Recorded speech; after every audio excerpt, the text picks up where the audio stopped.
Coming up in this episode of the KickCast, we have a documentary on our favorite subject, crowdfunding, a movie using only Legos, and a device that will keep your phone silent when you're watching these movies. So sit back and relax. It's time for the KickCast. Hey everybody, welcome to another episode of the KickCast, the podcast about crowdfunding projects, and boy do we have a great episode for you. We got a documentary on our favorite subject, we have a movie on here, and we have this nifty device. But let's go to my favorite part of the show is being able to have Drew on again. So Drew, welcome again back to the KickCast. I have fun. Excited to be here. I'm going to tell people the truth. To be honest, most of the reasons why I do these podcasts is just to be able to hang out with friends that I don't see as often as I should. So it's my excuse to, have you on. Like, even if no one ever watches this episode, I still got something out of it. So yeah, but we still love all the people who watch at home on there. I'm happy to be with you. Yep. And Drew is I'd have to say expert extraordinaire of all things awesome at Weber State University. Like, if you ever get him as a professor up there, that's your lucky day right there. Someday I'm gonna have to break out of Weber State and do my own thing so I can mentor, everybody instead of just people that are paying $3,000 a semester. But that's cheap. Yeah, right? But I love it. I love what I do. Thank you for the kind words, sir. All right, so if you guys have never seen an episode of the KickCast before, what we do is we go out, we find 3 different crowdfunding projects, we bring them back and we talk about them. But before we actually go into the crowdfunding projects, let's go into some news. It's been a light couple of weeks for news right now. So the first one actually happened today, and that's Kickstarter finally crossing the threshold of 100,000 projects launched. 100,000, that's a lot. Yeah, and to think about it here, to put it into perspective, they've raised over $535 million. Million with an M. I can't. It's one of those numbers I can't even conceptualize in my head because it's too big. That's success. That's people out there in the world wanting things that are now being offered and being created because everybody got together and rocked it. This is impressive. 100,000 plus in 3 years too, might add, because Kickstarter's only been around for about 3 years, so that's actually crazy to think about it. And you might be wondering, hey, KT, where in the world are you going to find the stats? Kickstarter actually on their website. We've kind of covered this in an episode before, but they actually have a stats page on there. And if you look at the link on screen or check out our show notes at kickcast.net. you'll be able to find a link that goes straight to this page right here, and it will show you how many. It's a little deceiving at the beginning because it shows you how many projects they have and then how much money total in there, but that's not counting the unsuccessful projects on there. It's the column right after it that tells you how much money it is. But it also kind of hits it back to home, where it's only like a 43% success rate. And I'm still kind of seeing this trend where people think like, oh, if I put it on the site, I'm going to be able to reach my goal and make millions and millions of dollars right there. But it's not, you've seen a lot of these projects, right, Drew? Some of them are crazy. Yeah. You won't get it. So, right. Congrats to Kickstarter for getting that. And, the only reason we mention Kickstarter often is because they're the biggest. There's still other sites, Indiegogo, another one that you posted, I forgot what it was, Kicking It, something like that, on there. No. But, so it's this crowdfunding thing, I think it's going to stick around for a while. It has a long life. It certainly does. All right. And then, so another news item, it's about a Kickstarter project. And then, Drew, I think you are probably the perfect person to kind of talk about this because you've worked in the news media and you actually teach a lot of it to kids and stuff. I'm just some stupid science dude that hates local news. Right. But you're the norm. I mean, I think there's a lot of people that have complaints about general because we feel like it should be serving the public. So this next one is a little bit of Kickstarter news, I guess, crowdfunding news, and it's this idea of crowdfunding journalism. So apparently, if I pull this up, where do I have it? And then it's actually called Crackstarter. Crackstarter. Docker did it. Pull up that link because I want to make sure that I can intelligently discuss it. I guess the idea is what intrigues me less, not so much this Rob Ford crack starter trying to do or did actually. Yeah, it's actually over. It It did. It ended. launched. Yeah.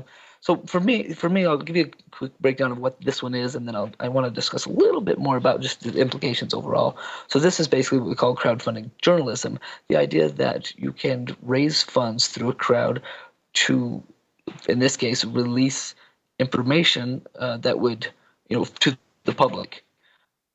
Where you have the Toronto Mayor Rob Ford. Somebody takes some video of him on a cell phone smoking crack, talk smack, and this is normal in the news business. Somebody will bring that video to a news station and basically say, "Hey, if you want this, you want to air it, pay me for it." I've done it with things like car crashes or natural disasters or things like that. Then I'll say, "Hey, I've got really cool video of this. If you want it, how much do you want to offer me for it?" And the stations kind of do a quick bidding war, and the local stations will be like, "Oh, here's a couple $100." It's kind of like buying, paying for a freelancer. Very simple. This one, they had a source who had this video, who showed it to an editor, showed it to a couple of reporters. They were all really like on board, and they wanted to, share it with the public because the news story isn't quite enough. They want to have the proof of what they actually saw, and so they came to Indiegogo to fund $200,000 for the source, the guy who has the video. He said, "This, you give me 200,000." Of course, Gawker probably has that money, but even for a local news station, 200,000 goes a long ways in covering news. A couple of months of stories and other things, and so 200,000 is a lot. So Gawker just said, "Well, let's crowdfund it," and they met their goal. And then at the very end of that, there's the questionable part of now they can't get a hold of the guy who says he has the video. So all these people that put their money in probably going to get all refunded because they aren't going to be able to deliver this unless they can catch up with this guy. But their last update here says we have no further contact with the people we believe have custody of the video. So there's the premise. What's the implications? I mean, you watch. Okay, you just said you hate local news, but Actually, I hate news in general. news to be in honest. general, Like right? Yeah, even yeah, cable news. To be yeah. honest. So what's that idea that we can have stories that are out there, and if the public pays enough for them, we get to hear them or we get to see them? I'm not sure that has longevity to it. I actually kind of really worry about it. It's Laserroom has an excellent point right there. What if the second reporter has the same info to sell? Does it become a bidding war? Will it drive down the cost of real stories? And I think that that's probably would be the case if somebody else had the same information. It would be a way to uncover more stories, more in-depth reporting, more kind of investigative stuff. But I guess my biggest fear is that the basis here is you're putting somebody's profiting on dirt, basically. Because I think that's where a lot of this is going. I don't see people doing crowdsourced journalism for like, a nice expose on the benefits of copper mining in Utah, right? I think that a lot of this is just going to come down to the dirt. Hey, we've got this or this, and it'll be released if we get this much money, and the people all pitch in. I guess I'm in journalism in general. I'm very much a even local stations, let alone cable, need to do more to serve the public, to be those watchdogs, and that's not happening as it is. So this idea of like raising money from the public is already, I mean, they're already selling us to their advertisers to get our yeah, news. Now we got to pitch in for it too. Plus, I'm not interested in that. What's the word I'm thinking of? The sensationalized yeah, stuff. yeah, I and think that's what polarized. worries me now too, especially with even the cable networks and stuff. When you tune into a major event and stuff, you'll find like 20 minutes a section where all they're doing is reading tweets and Yeah. Facebook posts. Hopefully they're And using VidPresso, but yeah, still, it's a they long they time. should be using VidPresso, but to that point, I just got to a point where I got fed up with it, and most of the time I'll be following on blogs or anything to keep up with the news, and and a lot of it is like I think they're starting to backpedal a little bit about it because if you notice now Oh, they have these disclaimers when they're reading them now. It's like these are just unverified tweets. We have no way of verifying these yet, and then that ends up CYA, yeah. yeah. So uh, Because do you know how successful things like CNN's iReporter have been and stuff like that? Because I've I seen don't, it in Final Cut, but I'm like but I not don't, gonna but I, click on it. right, I don't see it on CNN, and I don't see it getting spread much of anywhere else because they're relying on people that are working for less than nothing, and we call that citizen journalism. Excuse me. And I don't think that I don't know, they're either not pushing it or the stories that are coming in aren't that quality. I know they vet some of the stories, and so you can submit it and they vet it and make sure everything's up to their level of standards, and then they'll publish it. But I don't know, I don't see that many that trickle to the top end. Yeah, and like I'm like, I'm just gonna leave it to the experts, especially in a lot of these fields, because I especially did that when I realized that the New York Times and stuff, they have like little like books on how you on style guides, just So straight guys, yeah, style guides and stuff. yep. I'm like, I wish I I don't know. kids, wish my students would follow a style guide.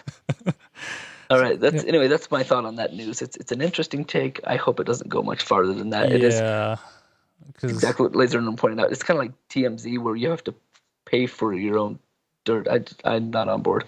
yeah, and you know, it's like, oh no, Michael Jordan's picking in his nose. I'm like, I don't really Right, care. I'm gonna throw in $1 for that. No, I mean, I guess I just take it on face value. You send me a tweet about it. I'm like, okay, it's done. I don't need to see it. Yeah. Anyway, let's get on to the good Yeah. stuff. All right. Let's go into our first project. And this is one that you brought. And I think one thing about this project right here is it's a project that literally, you know, they see the same things that I saw when I started doing the KickCast on here. So, Drew, tell people a little bit about what Kickstarted is.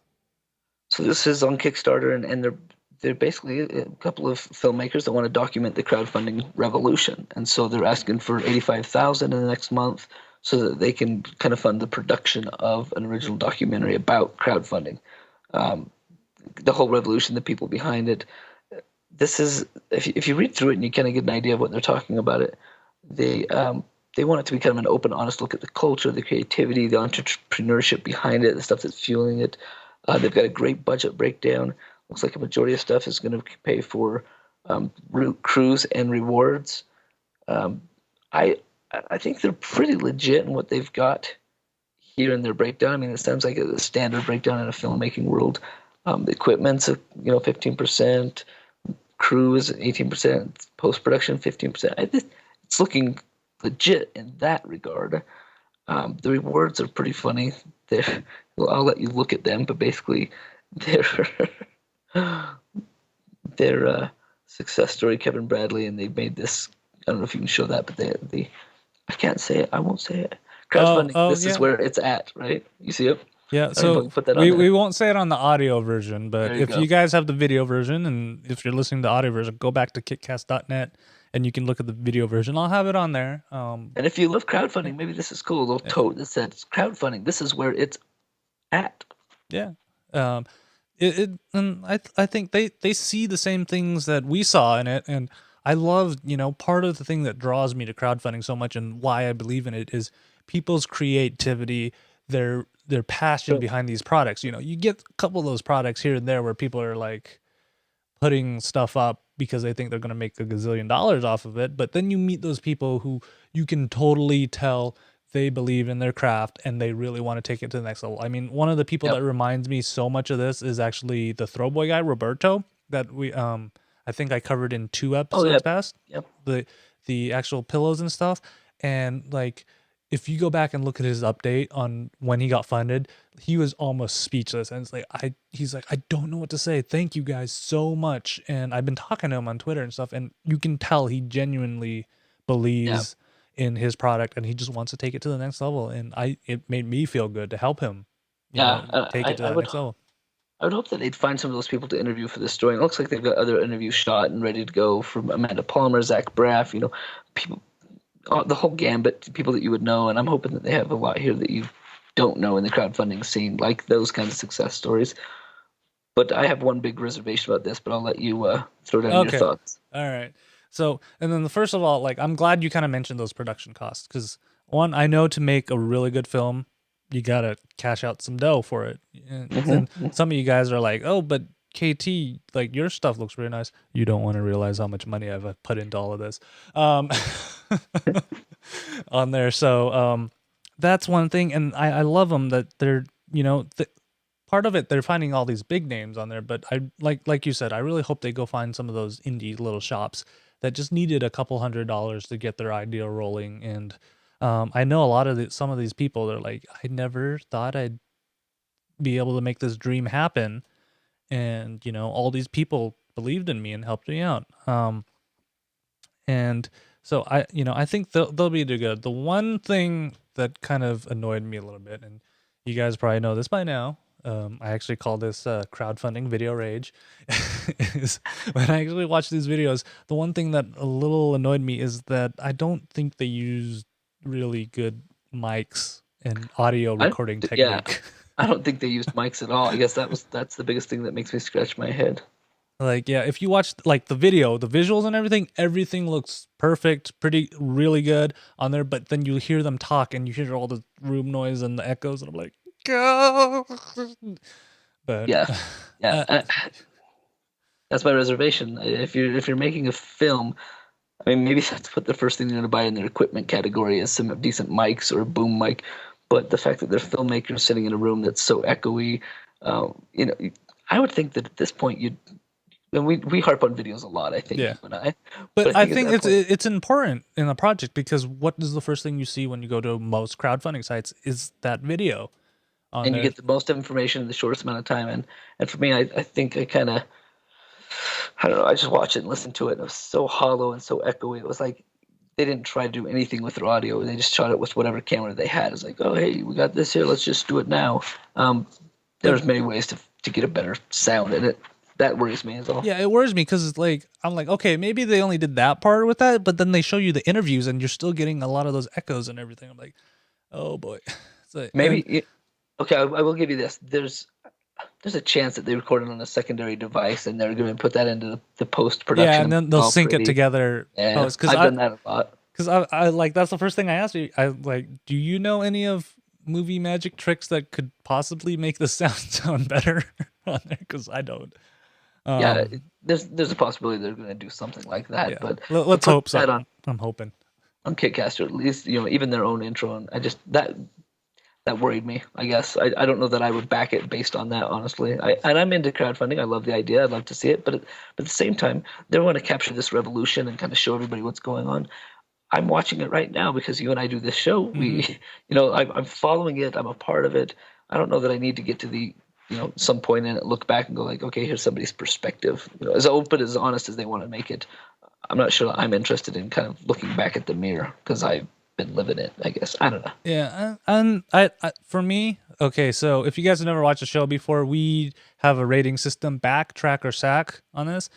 For me, I'd actually still say back on this, but even with the audio portion aside, I'm like, part of me is like hoping that they have some kind of backup plan on that. Maybe I'm too trusting. Who knows? That might be why I back so many projects. But I'm hoping there's there. But I always, I think it's important to kind of document these things. And And for that reason, I think yes, the documenting of it is probably. yeah, and if there was another project where they kind of did something similar and they actually, showed really good audio, I'd back that one too. I really think it's important to kind of record these things and keep track of them in history, Yeah. because this, honestly, I think this is the time where people are going to look back like, can you believe that Yeah. that people used to go to venture capitalists and try to raise money that way instead of having the customers, say, hey, I like that idea, and chip money in. It could be that way. And no, Laser Norm, I do not want the man purse. I don't need a man purse. I have enough backpacks and stuff. I don't need a man purse on top of that. All right, so that is kickstarted, and then I noticed this, that we kind of have a movie theme going, or a film theme for this Hmm. episode. So Hmm. our next project is actually called Melting Point. So you're probably like, oh, what is this? This is actually a 30-minute brick I film, love and bricks. it's about a cop that must battle a ruthless villain with intent on melting the entire plastic world. So if you Which get, in a brick film, right? What yeah, else is the worst thing possible? yeah, so this is literally a movie built using entirely of all using only Legos and camera, and it's all stop motion on here. And what really actually sold me on this is actually seeing the trailer that this guy had going on. He actually has his little spiel at the beginning on there, but then he shows you a trailer, and what he actually did was he went in and actually filmed a trailer for you. And then you start digging deeper and deeper into it. He's already has a story written. He's already starting to storyboard everything, and he's already had the audio portions kind of recorded. And just looking at it, and this kid, he's pretty young. You see him, and I'm like, He does. He looks like 18? 17 or 18, honestly, But unless then, he's just a baby face. yeah. But Then again, I look like I'm 12, so I am not one to judge on there. But it's really good. You watch the trailer, and it feels like an entire production company went in and did it, and he has all these wonderful shots. The dialogue is very well written, and good audio. and yeah, really good audio. Clean. Everything looks amazing. And he even kind of makes fun of himself a little bit right there. It's like, CG, we don't use no CG in these movies. It's impressive. That trailer right there sold me. You watch that, and it's not even like standard stop motion that some of my students will come up with, and it's still really jumpy and shaky and stoppy. This is really quite fluid and smooth. Yeah, and it looks like he used CG for it, but he did the old school style of take a frame and move, take a frame and all that good stuff right there. Something and, I would move minutely. Yeah. I think is key. I mean, it's precious. Yeah, some of those things that I don't have the patience for. That's what it takes. Yeah, on there. And so like he literally just needs to buy the Legos, which is half his cost, and the rest is to get some more minor gear. I'm not an expert on making stop motion, so he probably needs just that little bit to kind of improve everything else on there. And then the fact that he's pushing this to festivals is brilliant, because this would play well at festivals. It's got a unique play to it, especially if he's got his script ready to go. I've already seen from his videos that he's got a really a great delivery. There's something to this one. Yeah, and he's good to go to. He just needs to build it and film it. Yep. We've seen projects where they haven't even gotten to this point, and they're asking for a whole lot more money on there. So, Drew, I'd have to ask, kind of, what are your thoughts on this? Because I think people can already tell that I'm a back. So, what are your thoughts on this project? I'm a back as well. I've made little videos with my girls when we have the smallest amount of bricks, and I love videos. My girls are really young, but they love the idea of making little movies. I can't keep them around for more than 20 or 30 shots, so we have 10-second shows. But this guy there's something very polished and clean about it. And I think I'm not big into films or movies or I did do comic book, the one that we talked about with Frank Bodor's Hatter M series. But really, that's not a strong point for me. So this one caught me off guard as I started to watch the trailer, the video, the intro video, and I just went, wow, he's answering all the questions. He's got a beautiful cut trailer. Sounds good.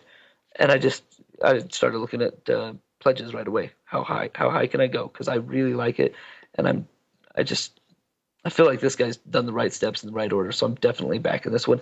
And I'm an Idaho boy. I grew up in a little town called Yukon. Ooh. And Boise's a ways away, but I didn't even know that. You're from Idaho. I was born in Idaho Falls, raised in a little town called Yukon, just outside, and then I did my K through 12 in Wyoming, and now my college and whatnot's in Utah. So I'm a little Intermountain West guy. Yeah, anyway, so you got to support your your hometown state right there. That's right, my home state. No, I would love to meet this guy. This is an impressive, just the amount of work that he's put into it, and the way it's looking so far. I'm definitely on board. Yeah. Okay. All right. Speaking of hometown states, I try to consciously do this, but this one was totally unintentional. This is actually a project from Utah, Salt Lake City, and it's called the Mutator. So, kind of think of this scenario before. Have you ever had this? So, Drew, I know you have an iPhone, and most of the time my phone's on this silent switch right here, but you can see it right now. It's on silent. But what I can do is actually go into my phone, and let's hope not for a live demo fail. And if I actually start playing a song, it will still. It will start playing right there. Same thing works for alarms and videos and everything like that. Your mute is not muting. Yeah. So turns out it actually says this in the Apple manual, but it's designed that way so that if anything if it's a user initiated action, so playing a video, setting an alarm or anything, it's designed to override that switch. That switch is only there to keep your ringer off. So other people calling you or interrupting you. Okay. Yeah. So what the Mutator does is actually it's a device that fits into your headphone jack, and it basically emulates that there's a headphone plugged in, except there's no speaker on the other side or no diaphragm on the other side for the sound to escape. So the signal's going through the headphone jack, but you're not hearing anything on there. So it's actually it's designed pretty well because you can leave it in your headphone jack because it's just this tiny little thing right there. And if you turn it 90 degrees, it will activate it. But if you turn it another 90 degrees, it disables it. So you have this security of knowing you won't lose the mutator, and you know that that'll keep your phone silent when you need it for those situations. Because trust me, I've been there before where I'm sitting in class or something, and you know, I make a conscious effort to keep my phone on silent because I'm like, well, I'm here for class, but I'm not going to leave my phone in my car for it to get stolen on there. And then I'll totally forget I left an alarm on for 7:50 just in case I overslept and I had to run to class. And here we are in the middle of class, and it just goes up like, oh crap, sorry, that was me. So I totally see the use for this on there. So and a lot of people are probably like, wait, does this only work for iPhones? It actually works for most devices that have headphone jacks. The only drawback is it just depends on your hardware, how it's configured, and how the carrier has some limitations on it. It's it's beyond the control. The reason why I'm betting you this guy marketed for the iPhone, one, it's a pretty large market. Two, he only has one, possibly two different models to kind of design this for, but it's really just one model on there, and that will work. So the nice thing is in the FAQs he mentions, like, if you want to try this on your Android phone, just plug in a pair of headphones and it should work about similarly the same way, and then you can test it out on there. It's pretty, a pretty simple yet elegant idea on it. And right when I said its name out loud, I'm like, that's great, a great name too, because I'm like, Mutator. Oh, I get it. Yep. And the fact that it's a decent pledge, $16, you get a little thing. It's decent. You're not. I think the early one is even $13. They've got 9 left of those.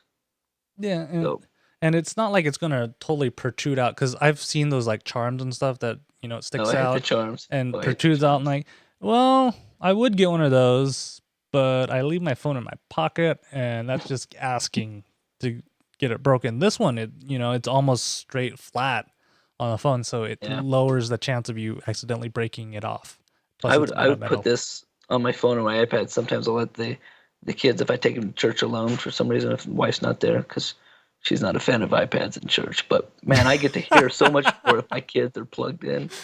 My kids are little anyway, but I would take one because I don't know how many times they've fired up a game that they know they're not supposed to be playing, but like a bake your own cake game starts playing all this hokey music, and it's loud. It's like, oh, shh.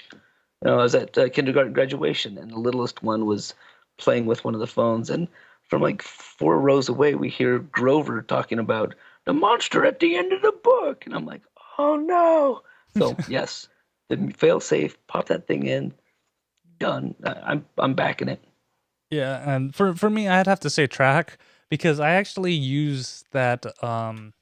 Well, one, I don't have to take classes anymore, so I don't have to worry about angering any of my professors, because I bet you probably give stink eyes to your students. No, I call them out. Yeah. If I hear something, I'll be like, hey, you want to pick that up? Just answer that. Tell them we said hello. In fact, why don't you bring it up here? Let's all talk to them. Yeah, like, because when it happens to me, I'm like, oh crap, it's an honest mistake. I'm sorry. Like, because I make a conscious effort not to do that, because I'm like, well, Right. I'm here paying that dude to talk to me, so I should make my money's worth right there, on there. But now I actually use it to my advantage, because I work in an office, and usually my phone's just sitting on my desk anyways, and most of the time, every time I do actually these actions, these user interactive actions, I'm doing it on purpose, trying to show people that this new YouTube video and everything. So you want them, yeah. yeah, so I'm on the fence. I think it's such a great idea. I just don't find myself in a lot of situations that get Work to on me getting the on there. kids. Yeah, but When you get the kids. yeah, honestly, if this guy gets close to it, I'm willing to chip in a couple bucks to help him get closer to his goal on there. I doubt I'll use it, but I totally see where he's coming from, and it's a great idea. 600 backers already with 25 days to go. I think he's going to hit it. That's a good number of people to jump on board right away. Yeah, and that's a funny thing is people actually think on this like, oh, you probably just say these things. When I actually say back, there's probably a 90% chance I'm going to end up backing the project on there. Yep. Even on some projects that I say track, like the Space Monkey, I ended up backing that one too. So that's kind of I stick to my words on there. I really try to stick to my words on there. So I would totally back this one just based on his funny note in the FAQ at the very bottom. Did you read that one? Oh yeah, the troll one where it's like, oh, if you can't mute your phone, just get rid of it and sell it and go buy a real phone that can mute itself. Right. And the guy's like, noted. That's all I wrote back. Noted. Yeah, exactly. I back it for that. It's fun. Yeah, this guy's awesome, and he's also in Salt Lake. So yep. I love seeing projects from Utah. So let's go, man. You can do it.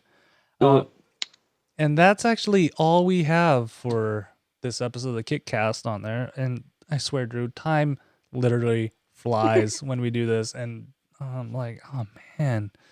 But if you guys have any suggestions for projects, or you think I'm totally nuts on some of these projects, please, email us at kickcast@ktdata.net, or find us on Facebook, wrong podcast, facebook.com/kickcast, or on Twitter at kickcast, or on Google plus.kickcast.net. You are all over. Yeah, I try to make it available. You can get us anywhere, wherever the people are. Yeah, so if you want to watch us in video or you want to watch us in audio, we have both versions available for you to download. Yes, and if you're listening in audio, you should go find the video, because man, we are good looking. Well, Drew is. And I have a beard. Yeah. Drew is good looking. Don't look at my half of the shot. Did you see the beard this time? It's been like 2 weeks. Look at that. See? Watch out, Laser Norm. Drew's coming after you. It's gonna take a few more weeks. Actually, this is for our film festival that we're doing this weekend. We're shooting this weekend, and we always try and get scruffy, but the rest of my team, they start growing out a week before the festival, and I started this one over a month ago, just so I'd have something scruffy, because it's easier to shave and get clean shaven for a movie than it is to scruff up. Oh, that's my excuse anyway. Sure. Just tell your wife there's a film festival every week. Right. You don't know what I'm sacrificing for this. Good to be with you, KT. This is fun. Yeah, it's always fun. So if you guys missed any of these projects, or like I said, you want to watch audio or video, head on over to kickcast.net. If you guys are iTunes users, go leave us a review. I think we only have one review, so go leave us a review over there and tell iTunes like, hey, you should feature this podcast, because there's at least one good-looking guy on the broadcast. And it's unique. I don't know if there's that many people that are highlighting these types of things, and I think we're entertaining. Yep. And so we also record this live, because you can see us talking to Laser Norm in the chat room. We have a working chat room and everything, so you can just head on over to live.kickcast.net, and we record episodes every 2 weeks. So our next episode is going to be June 11th, 2013. Wow, it's already half a year on there. So hope to see you guys in the chat room. We try to kind of integrate you guys in when you say things on there, and honestly, I just love hanging out with you guys too. Good excuse to hang out with KT. You bet. All right, Drew. Again, thank you as always. I have so much fun. One of these days, we're gonna go do a KickCast over at your studio. Yes. And then you can see how the pros do it, and not some kid in his office at home. You do a fantastic job, man. Your stuff is looking good. Thanks a lot, Kev. On there, and then thank you guys for watching or listening on there. I appreciate it, and it for some reason every time you're like, oh yeah, I watched that episode, it just makes me feel happy and I sleep better at night. So guys, I will see you guys in 2 weeks. Bye.